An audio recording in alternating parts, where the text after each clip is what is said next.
UFC 92. I think that was 08. It might be 09. Because UFC 100 was July 09. 86, sorry, what am I talking about? 92. Yeah, 92 was the other one. You might be right, this might be 08. 92 was right after this when Griffin defended the belt he won. July 08, so a year before UFC 100. Jeez. Bruh, you're telling me it's been 12 years since this fight. What is happening? It's even a trip now because, okay, you know how back in the day, right? Mm-hmm. You'd have TV in the 70s and then TV in the 80s and the picture quality is better. Yeah. More colors, better contrast ratio, more pixels on the screen. Then the 90s, oh, they're better. Then the 2000s, oh, they're better. Then the 2010s. Then, well, pretty much the 2010s. It feels like now once we're at 1080 and then the jump to 4K is just this incremental. Because it's so clear. I know. So when you're in the 90s and you see footage from wrestling in the 80s, you're like, holy fuck, look how old this shit looks. Yeah. It's so long ago. It's like, that was only like 10 years ago. Now, I'll see a clip, like they'll show something from like WWE from 2012 and it looks just as clean and as modern as the current shit, and you're like, how was that 8 years ago? Yeah. Like, because in my head, 8 years ago was supposed to look way shittier. Yeah. But it just started looking the same pretty much from that point on. That's how you know we're fucking getting old, yeah, dude. What the fuck? Because the exponential growth from like the 80s to like the mid 2000s crazy. Is insane. But from like the mid 2000s to now, 50 years it's kind of like hit like this little like so slowly. Like this 08 one, we're gonna see like how Jackson and Griffin actually look. When did HD come in? HD was probably like, when was it more of a standard thing?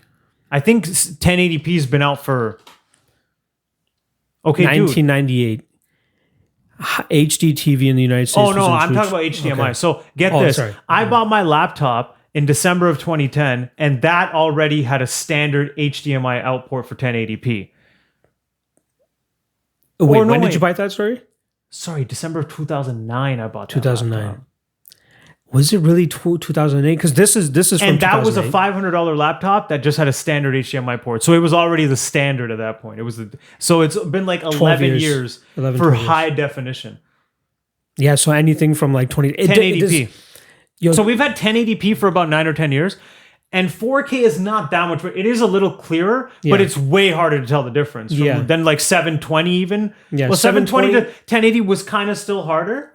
But like 480 to 720 is like, instant. Oh, you can see it. You're like, oh shit, what the hell? You see the difference right away. Yeah. 720 is possible. Sometimes I'll like have movies that are just 720 because I don't really care. I don't care to get the big file. Like it's still watchable. Now you notice it though. Right? You tend to notice it when you get to that next level and you have to go back. True. 720, like 4K to 720, you can definitely tell the difference. Easily. Even now, at first I'd put on 4K. I'm like, yo, it's kind of the same. Like, am I not noticing a difference? Then I would watch something in 1080, like right after a 4K. Yeah. I'm like, oh, I can actually see the difference. I can actually see it's a little. I gotta see like a side by side demonstration that I'd be able to fucking tell. But the fact that it's even that close, even though we've increased the pixels by 4 times, like watching Raw during the Attitude Era probably was one of the tougher things to do, just because of the quality. Like it was on the cusp, right? It's like 480p. It's DVD quality, and that music. I think it was the guy named Joe Johnston who like did all the instrumentals for all the WWE. He did legit all of them, all of the. It was so fucking great. We loved it back then. The production's so much better. Like Raw, it was like what Mania set was back in the day. Like a typical Raw set is like so crazy and tripped out. Raw is War. Like the whole entrance ramp when they walk on is like digitized, so it has like their logo and effects and shit. That's insane. Like, it's so I remember where it was just like the ramp was silver, like this metal looking thing, dude. Right? And then the entrance. Do you remember the first entrance for like Raw's War where it was just like an aisle? Yeah, like, an aisle. Barely, I remember when guys would come out, and as soon as they're walking onto the ramp, they're already getting smacked by fans because they're so close by. Like they have no. Now it's like this epic monster. But the thing that tripped me out the most was the ramp that had the graphics on it and shit. Yeah, they have a ramp for Raw now. I'm like, this was Mania type set, dude. Yeah, ramp that connects up with all these effects and shit. And SmackDown is just as epic, but like different because Fox has SmackDown and USA has Raw, so they want it to be like look different. Yeah. But I gotta see what the difference is actually because I haven't seen that shit in a while. You're gonna have to wait at least 2-3 months to see like a proper Raw SmackDown. Yeah. You know what? I do want to turn this into a quick Combatosseurs episode because I do want to talk about one thing that I feel like needs to be talked about is the Jon Jones thing. I was gonna say like that's the only piece of news. So about that. Should we do like a quick thing on it? That's the only thing I feel is worthy enough to be talked about. So okay, do you know what I think it turned into? Okay, when it was first reported, everyone's like, you fucking idiot. Again, dumbass. Jon, come on. Yeah. And then obviously, like I kind of had the reaction of like, well, is it surprising at this point? It's disappointing. Yeah, fuck Jon, seriously. But it's not surprising. After you watch the video though, I feel like a lot of people, and me included, I was just more like sympathetic. I was sad. I felt just sad. The fucked up part is I wasn't reveling in this guy or laughing at him. I was like, this is just depressing to watch. The fucked up part is I don't like this. I thought I don't know why the fuck this was one of the first thoughts that came into my head is I'm like Tony's probably not gonna feel sorry for this guy. Oh no, there's no way Tony's gonna feel sad about this guy and all this shit, right? I do feel sad. Like he deserves it. No, but the fact that you're saying that consequences, I do agree on that. Yes. I mean, dude, you can't be doing that shit. Yeah. You still fucked up. How many chances have you had? Yeah. But there's clearly something deeper going on for sure for him to even get to that point. Yeah, like. He's got to deal with some issues. But he needs to work some shit out. That's clear. But I'm trying to think about it this way too. Like he knows himself that he's necessarily not a normal person. Like he has this pressure. 100%. He has all these eyes on him on that and all that shit. I'm sure that the Albuquerque Police Department already know him based on how many run-ins he's had with them already, right? I'm interested in the fact that he thought it was just a casual night where he could just have a drink at home or whatever the fuck it was. I'm not sure if he went to a bar or anything like that, but he had a vodka. He had a vodka. He said he got stir crazy. I don't get it. Like is it from the self-isolation? Is that what he's talking about? He seems like a guy who probably needs to get out a lot. Fair enough, but that's still no excuse. That's the whole thing, right? You need to get the help. There is something deeper mentally going on. It should be more so as easy for him to be like, yo, $50K a year, I'm going to put on a driver. And whenever I want to go out, hit him up. Not even 50, 40K. Somebody would do it for 40K. Are you kidding me? To be Jon Jones' personal driver any fucking time? That's why there's no excuse. Because it's like, okay, even if you really need to get out and drink or whatever, couldn't you have just done that with one other person driving you around in the back seat or something, like gotten someone that just says he doesn't feel comfortable with at least one person that he lives around in Albuquerque. But maybe it's that like when he does that shit, I don't know, maybe he doesn't want to be around. I don't know. He doesn't want to be home. Doesn't want to be around another person. Maybe he wanted to be. That's nothing. No, wait, but then doesn't he go out and party like with other people? I don't know what stage that he's at in his life, but he should at least have one person that he could be like, yo, let's just go out. I need to get out. I had a drink. Do you mind like taking the wheel? That's it. It just like when you're watching the video, he just seems so like fragile and like really a little kid. Like he was trying though. Like when they did the test, it seemed like he was really trying, but it was like he just had so much anxiety going on. Where it was like kind of tough for him. It was a little cringy. I didn't like how he brought up his daughter. He threw out a couple of stupid excuses. Like my daughter I get has punched dyslexia. in the head a lot. And this and all. Yeah, it was a little too much. I was trying to treat homeless people like people. It's like, okay, you're trying to paint an image. If he just said, I have anxiety right now, I'm feeling anxious, I could get that. I would believe that. I could get that. You're in a very fishy situation. Imagine this is going to get out. Yeah. I've already fucked up so many times. Exactly. Fuck. Like I'm doing my best to focus on these tests to pass you're going to be shaky. You're going to be shaky. If he was able to pass those tests, I'm not sure if the cops went into that situation thinking, okay, we are going to for sure nab this guy no matter how he does it on his test. But at least if he tried, but then when they're like, okay, we got to put you under arrest. Like that's when he knew it's all shut down right away. He's like, all right, fuck, I'm fucked. I am. Yeah. Fucked. Voice started. I gotta take my sweater off. He was being like, I have severe anxiety. Could you just please roll down the window? And he was asking so politely, like a little boy, like a boy asking. Remember when the body cam one came of him when he was in his Corvette, I think it was. Remember, it was like one of the first 2 or 3. And when he was pulled over and he was pissed off at the officer, right? He's like, "This is ridiculous." Exactly. That one, the Tommy Toll one. You're ridiculous, officer. Oh my god. And he was like, "Yeah, oh my god." He was so frustrated with him. But the complete difference, like that guy is like, okay, fuck. I know I fucked up. That's why. And then this one's like, I've gotten fucked up so many times. That's why this one you kind of feel a little more sorry for because it feels like he just broke. Yeah. And he made like one mistake and it just cost him big time again. But then at the same time, it's like, dude, you've had too many chances. You can't be making any one mistake. Dude, the fucked up part was the cop too. He's like, just so you know, my lapel is recording this. He goes, yeah, I know. I'm like, He knew the video was going to get out. He knew the video was going to get out. That hurt so much. It sucks to see that because, like when we really got into the sport is when he was on the come up. And like we saw him achieve that legendary status. We were status live when he beat Shogun. Yeah, exactly. We were there, yeah. There's that one. We saw, at least I saw him beat Machida. I saw him beat Belfort. Right? But like just seeing his come up and seeing him achieve that like level that nobody's ever achieved before and then start to fuck up. Like I don't remember when his first real fuck up was, but it was definitely after his like run of beating like Rampage and Machida. Wasn't it the pregnant woman? It might have been the pregnant woman, but I'm trying to remember. Because he fought Sonnen at 159. I think he was still good. And then who did he fight after that? Who did he fight after Starman? Do you remember? Was it Teixeira? No, he fought Teixeira after Gus. Or was it Gus? I think it was Gus. Oh, yeah. He fought Gus after. I think he was still good there. Let's see. Hit and run accident. April 27, 2015. So where was that? That was that was the first big one, yeah. Yeah, It's been 5 years since that. Jesus, fuck. That's 2015, April. So between the Cormier and St. Preux fight. Mm-hmm. Right? April? Yeah, April. Oh, dude, it was like literally right before his fight then. Yeah, and then he came back to this big redemption against Cormier. Then he pops. Yeah. Then, and everyone's like, "Oh, you're so July 2017. After the July 2017 is when it all really went to shit for him.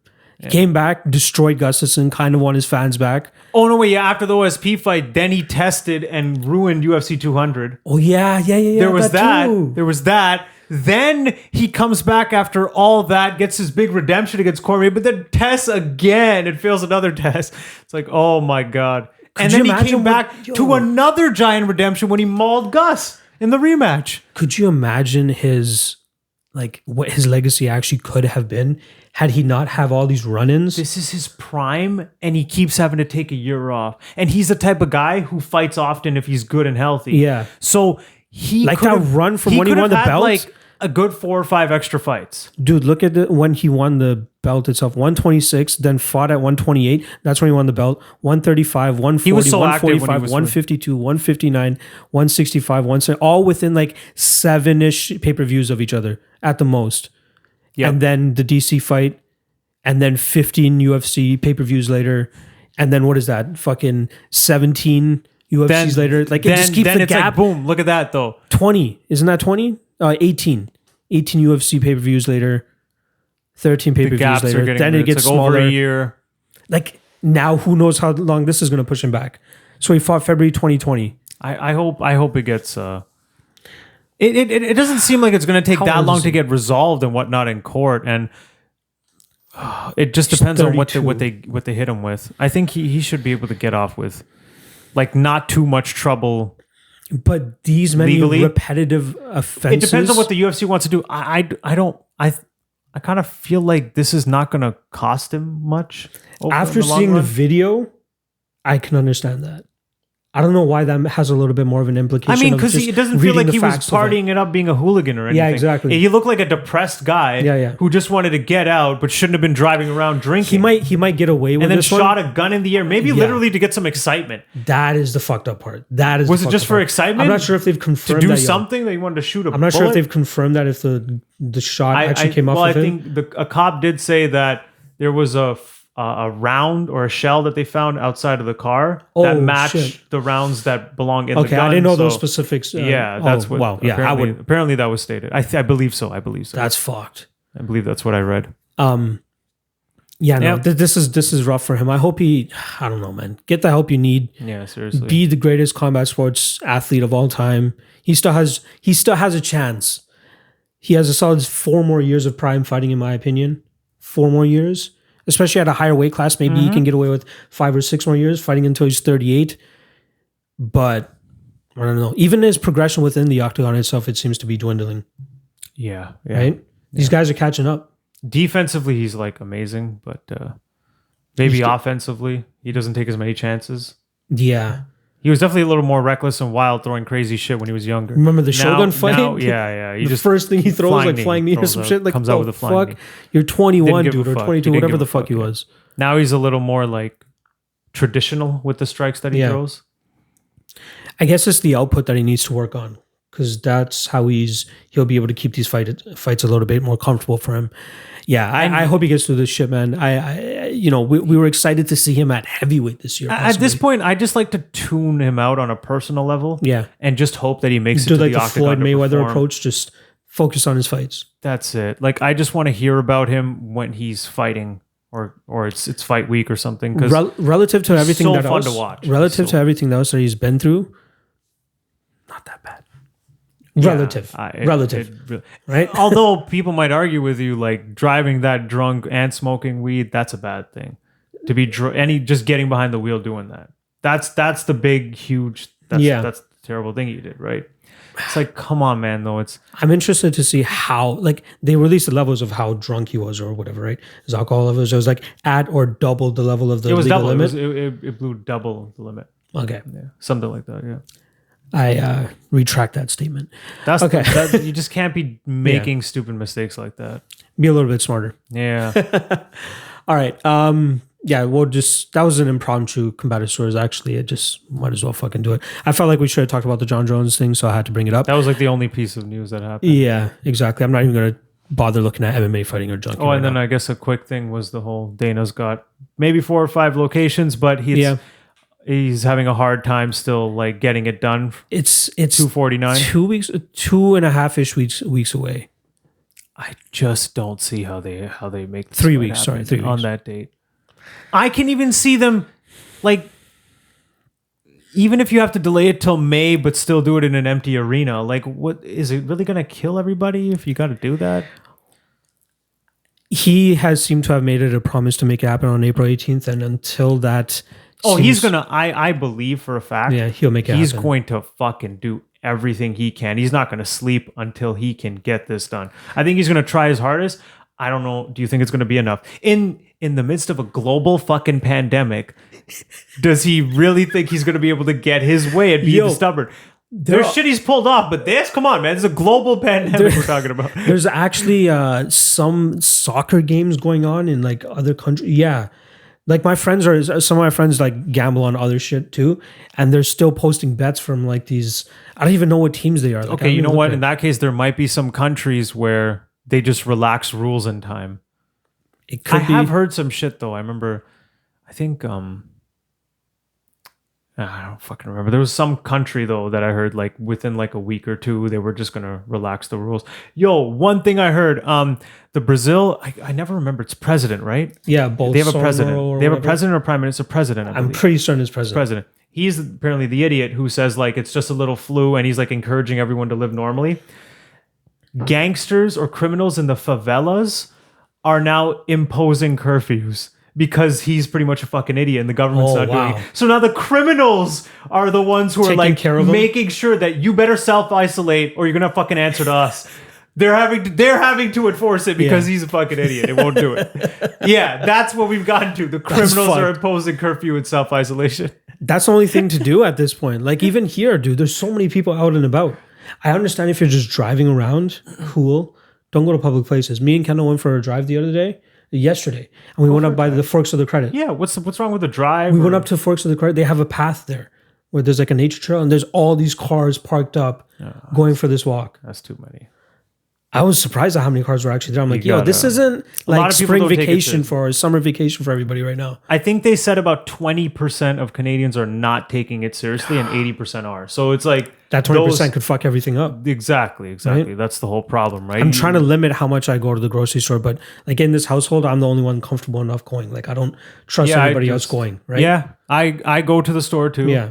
But I try to limit just be careful. Like, really, the virus gets in through your mouth or nose when you breathe it in, right? Yeah. So you just need to be conscious of people breathing close by you and about what the hell is touching your nose and mouth. Don't just touch try and make then touch your face. Try and only touch it with your hands, but make sure you're conscious of like washing them all the time. Yeah. Even if I buy stuff, quickly spray some Lysol on a paper towel. Yeah. And then like whatever I buy, like me and my mom comes out of the grocery bag, we just pull it out. Yeah. I think Kendall was doing and then put it away into the fridge. Just in case, I don't know who touched all that shit. It's a quick little thing. Yeah, remember I told you last week, or I think it was cardboard is where it like lives the longest. So like most of our shit that we get from the grocery store kind of comes in cardboard, right? So that's something you got to worry about. I mean, like the Amazon boxes. Yeah. It's at the doorstep. I grab paper towel, wipe it down with Lysol, and I just wipe the box over before I bring it in the house. I don't know who's touched that. That's a shipment. I don't fucking know where that's been. New York State's closing in on 100,000 cases. Dude, apparently the containment is not being done. They're not doing in the US. They're like the US is not taking it seriously. Trump tweeted something about they're discussing a couple hotspots that they're going to be quarantining. He's like, I'll get back to you guys shortly. That was last night at like 8 p.m., 9 p.m. So I'm not sure if he's coming out about it, but I just keep it's hearing too late. I keep hearing about all the negative shit about how the US is just not taking it seriously enough, and compared to other places and all that stuff, like they're not doing a good job. But I don't. There are a lot of people talking about like how they're not really talking about the people that are recovering from it either. They are still a little bit of a statistic, but I'm seeing people are like, yo, look, today Italy healed 950 people, but you're not hearing anything about it. You're hearing about the 1,000 people that death. I'm like, it's a rare person who dies. And even the younger ones who I believe are more fucked up from the virus, I don't like, do they have underlying conditions? Or are they more susceptible? It's even I think something as much as like asthma could like fuck you up. Everybody is so different in different ways that you don't know how the fuck you're going to react to this, right? So that's why you just don't want to get it, though. I think they should, I think at a certain point, they should do like mandatory COVID testing for everybody. Because even if there are people that believe that they don't have it, they could have it. I read something online where I believe it was a lab in Britain where they said they could do a 10-minute COVID antibiotic test. So I guess to just test if the virus is around, it would take 10 minutes and cost only $1. And apparently it's gone out to labs for just to test for validation, essentially, to see if it's good. But that would be nice if you can get a dollar per test and it takes 10 minutes. Then you would have a lot less fear and panic because at least people could easily find out if they got it or not. Yeah. And then they don't have to act like they fucking got it and we're worried about everyone having it. I think the hospital close to here, actually, Peel, they're doing tests. Yeah, you can do the test, but this would be like easier and cheaper. And oh fuck, I lost my thought. I don't blame you. yeah. After what the fuck just happened. No, I would want to testing, right? Oh yeah, and apparently there might be certain medicine or drug that might work well in treating it, like something I think a drug that's common for malaria or something else with HIV. I'm hearing things like that. But it's going to be a while till we get like a legitimate one. Right now, it's all about containing it. Like we can't fight it.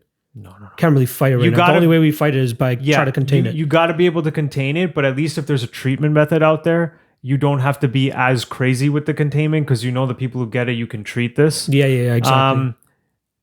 But I like ultimately the long-term thing is like it all kind of ends, I guess, when you get the vaccine because then people, they won't get it.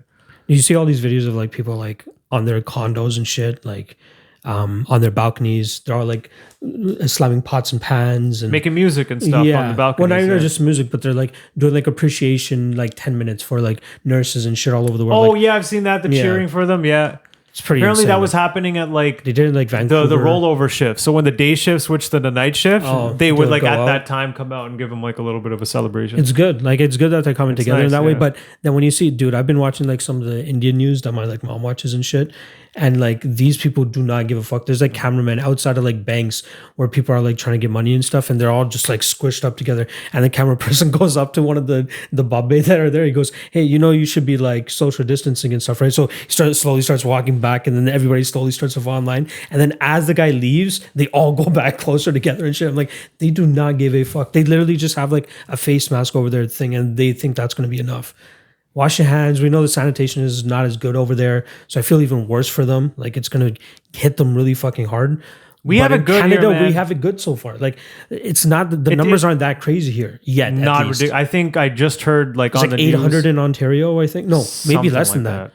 Honestly, they actually released on CP24. Let me just we'll end off with this.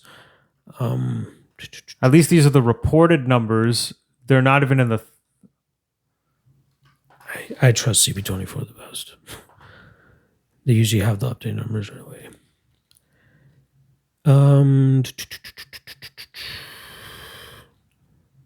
I just hear 211 new cases in Ontario. And then in this article, they'll tell us what our total is.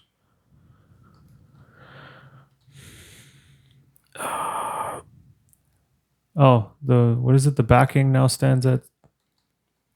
Is that Those are the amount that are waiting to get tested and like. Get their test results. 1365 confirmed cases in Ontario, including 21 deaths. Oh, okay. 1355 confirmed cases. And 8 recoveries. 21 deaths. 21 deaths. So, yeah, we don't have it that bad. That's not that bad. Considering how big of a population the Ontario has. Greater Toronto as well. area, I believe, is about 8 million people, close to 9. Mm-hmm. Ontario population, 15 million. In the whole province, yeah. Just the GTA, though, I think it's like 8. Something like that. So when you look at it as a fraction, it's very small. That is, once again, reported numbers. God knows what they're really at. That's the problem. But you know, I'm feeling okay right now. I feel better here than in the U.S. or anywhere else. And dude, we got to stay home, but I got everything I need at home. Yeah, exactly. You get if you got internet at home, you're pretty much set. Yeah. There's not much. The most we did, I told you, was like we just went for a drive yesterday. That's it. Exactly. We just drove up north, went to the Forks area, and came back. That's about it. Yeah, you can just to get out of the house. That's about it. But you're contained in your car at that It's so sad that people are just not taking it that seriously, though. Yeah. And then there's some people taking it too seriously and panicking. The most fucked up people are the ones that are like bulk buying and then selling at like crazy prices. Price gouging. Yeah, I hate that. You gotta stop. Like humanity's facing a crisis right now, and you're going to be that dick. You don't even need to do any stocking up. They're not running. They're only running out of stock because you're buying all of it. They're still getting trucks and shipments in. It's all coming in still. Exactly. Relax. Yeah. Yeah, so people freaking out for no fucking reason. Hopefully we get over this. All right. Yeah. Let's fucking wrap this shit up and then we'll get to It's crazy though, because you don't know how long. Like, there's not a single person on the planet that can give you an answer as to how long. No. It's all Nobody fucking knows, yeah. It's gonna hit like at least 1 million cases, if not. It's getting damn near close to it anyway. It's like, when will this be done? When we have a treatment and a vaccine. You don't think we're fucking working on it? It's like, yeah, Jesus. All right, let's wrap this shit up. Well, check out the Deciding Splits episodes that we did because we did a fuck ton of them. Check that shit out.